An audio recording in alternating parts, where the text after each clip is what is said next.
Bienvenue à tous dans cette nouvelle vidéo. On se retrouve pour la troisième analyse de ce mardi 31 mai 2022 sur les Pokémon de la troisième génération.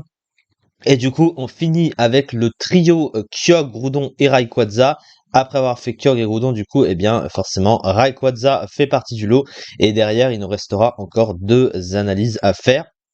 On part tout de suite avec Rayquaza du coup, et Rayquaza, on peut le dire également, c'est un des meilleurs Pokémon du jeu et de très très loin. Mais toutefois, il est moins classé que ses collègues, Kyogre et Groudon. Il est 23e en Uber avec 5,73%.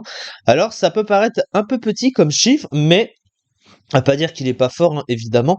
Mais évidemment, on aurait pu s'attendre à ce qu'il soit un tout petit peu plus haut dans les usages. Alors, qu'est-ce qui fait qu'il n'est pas nécessairement si haut classé que ça? On va voir ça. Alors, première des choses, il a un type dragon et vol. Alors, dragon et vol, c'est un type qui est très très bon, autant défensivement et offensivement, même s'il a des faiblesses gênantes. Alors, il a surtout des résistances très pratiques. Il a notamment les résistances combat, feu, eau. Alors, il y a les trois types du coup super efficaces sur le type AC, il les a en immunité et en résistance, puisqu'il a aussi l'immunité au type sol avec son type vol. Il a une double résistance plante, c'est pas très intéressant, mais voilà.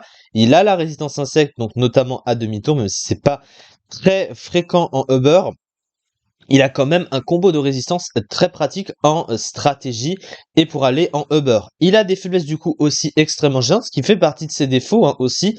Il a la faiblesse dragon, étant donné qu'il y a beaucoup de dragons en Uber, ça reste problématique. Le type fée qui est le principal check au type dragon en Uber aussi du coup c'est gênant. La double faiblesse glace c'est très gênant pareil pour passer les dragons, la plupart des dragons signature. Et il a également une faiblesse au piège de roc. Alors malheureusement c'est aussi ce qui l'handicape. C'est-à-dire qu'il peut pas faire trop d'allées et venues sur le terrain parce que à chaque fois il va perdre des points de vie. Alors il y a l'accès aux grosses bottes évidemment. Mais s'il veut jouer des sets plus versatiles et différents, un peu comme on peut voir ici, ouais, qu'il n'est pas joué avec les grosses bottes dans les sets qui sont là, eh bien, il faut prendre le risque de le voir perdre des 25% de sa vie quand il arrive sur le terrain et que les pièges de rock sont posés. Donc, c'est quand même un peu problématique. Alors, son talent, c'est Airlock. Airlock, qu'est-ce que ça fait?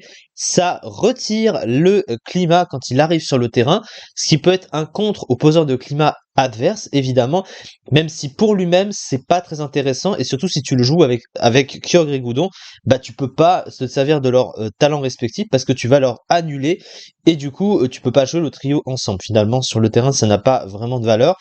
Donc globalement c'est pas un talent très ouf, il faut quand même le dire. Il aurait préféré un meilleur talent que ça.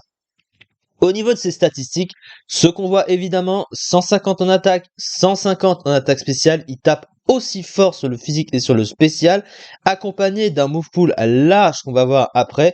C'est assez rare de voir un Pokémon qui tape extrêmement fort et aussi fort sur le physique et sur le spécial, sur les deux spectres offensifs.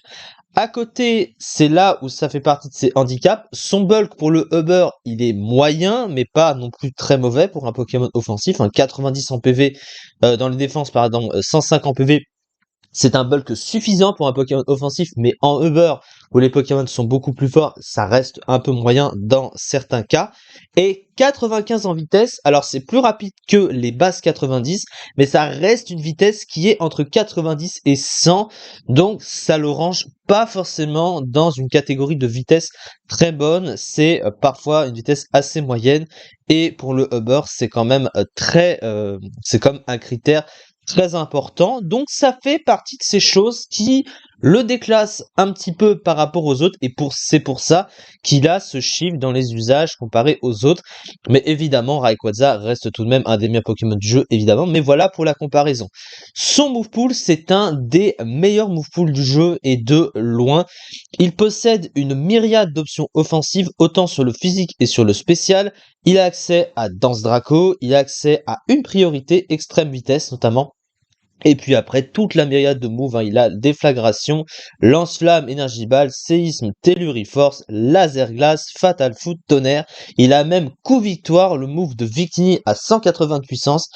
Il a Lame de Roc, Danse Lame, bref, il a beaucoup de choses. Alors, il n'a pas accès à de moves de soin, par contre, hein, il n'a même pas accès à Atterrissage. Il aurait largement pu l'avoir à mon sens. Ça aurait pu aider, sachant qu'il prend sur les pièges de roc. Voilà. Faut quand même le dire qu'il n'a pas atterrissage, c'est vrai qu'on comprend pas trop pourquoi. C'est un type dragon et vol, tous les autres types dragon vol globalement ont accès à atterrissage, mais pas lui.